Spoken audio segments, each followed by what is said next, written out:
আছে বর্তমানে গার্মেন্টস। আমরা চাই যে সরকারি আসুক না কেন, আমাদের যেসব গার্মেন্টস কলকারখানা বন্ধ হয়েছে সেই গার্মেন্টস কলকারখানা যেন খুলে দেওয়া হয়।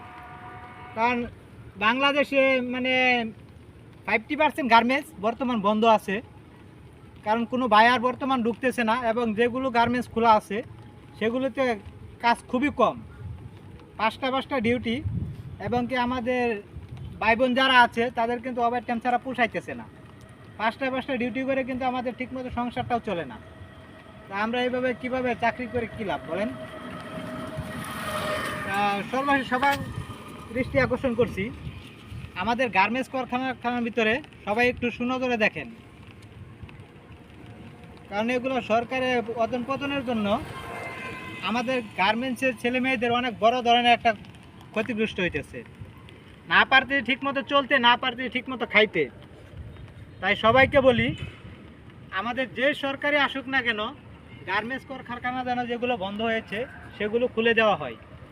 তাই সবাই ভিডিওটা শেয়ার করে দিবেন এবং লাইক কমেন্ট করে চ্যানেলটি সাবস্ক্রাইব করে পাশে থাকবেন। ধন্যবাদ।